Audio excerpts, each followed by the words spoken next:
as the pressure to open American soccer to all with a system of promotion and relegation increases, we get this fight back from people who just say, well, go create the system yourself and compete with this existing closed USA soccer system. In other words, build a product that can compete with MLS and show that you can win out and that consumers will choose you, and just let the market decide.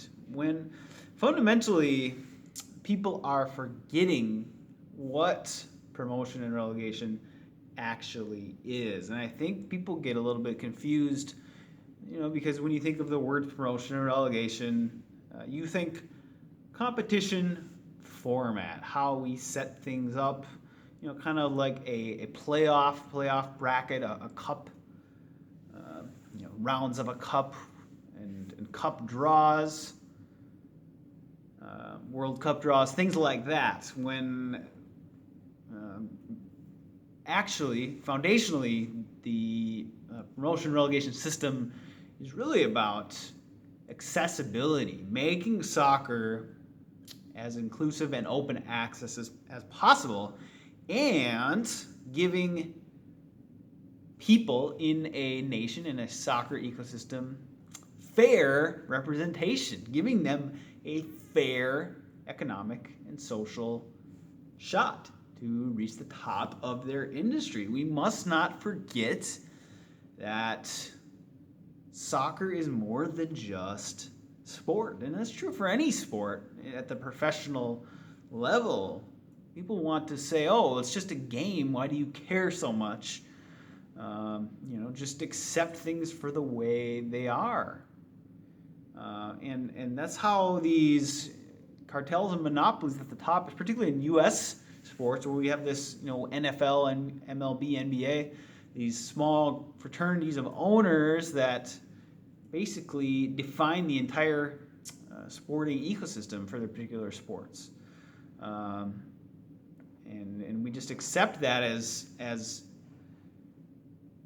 reality and how things have to be, when those owners should be subject to competition. They should have to face the rigors of competition in an open market. And it's all the more true in soccer and USA Soccer because beyond the U.S. sports, soccer has divisional sanctions under FIFA global governance that, if you have sole possession of D1 like MLS does, provides MLS with a much greater advantage over any potential competition because of Division One's access into international club competition, and also general global recognition around the world that Division One equates to the top dog in a particular national soccer ecosystem. So, the idea that, well, just build something and compete with MLS, how is that supposed to happen? I mean, yes, technically it's possible, but the deck is insanely stacked against any potential competition. And of course, look at what MLS does when any potential club or league competition rises up. They can just say, hey, we'll take you in.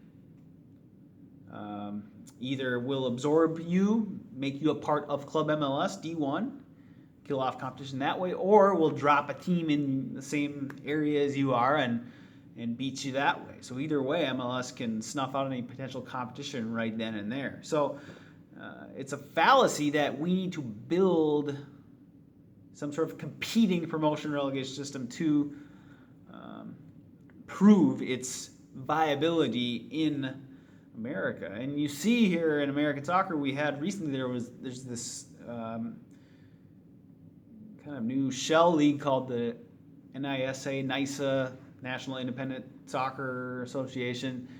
It hasn't really formed into much yet, hasn't got a lot of commitment from investors, but it's kind of been saying, oh, we're going to create this structure of promotion and relegation, and they don't really care about being deprived of the Division One sanction, when that really fundamentally is the heart and soul of everything, as we've described with the conditions of the USA soccer market. You need to have access to that Division One sanction in order for any sort of promotion relegation system to be legit. It is about market inclusion and access from top to bottom. Now, let's say you wanted to start an alternate system. If there was a way to, hey, let's get half of the Division I sanction from U.S. Soccer, our U.S. governing federation, split it 1.5 between MLS, 1.5 between the alternate system. That could work. You could have a competing system, but you need at least half or all of the Division I sanction in order for a competing system to work. And you see this NISA league kind of fizzling out here as, what's the point? We've already got plenty of room. We got an NPSL, UPSL, these kind of Division IV teams that stay amateur, keep costs low, and really have nothing to, no incentive to climb. And then we've got the USL level beyond that, which is sort of joining at the hip with MLS, and that's kind of that second tier up. So it's sort of professional, low wages, but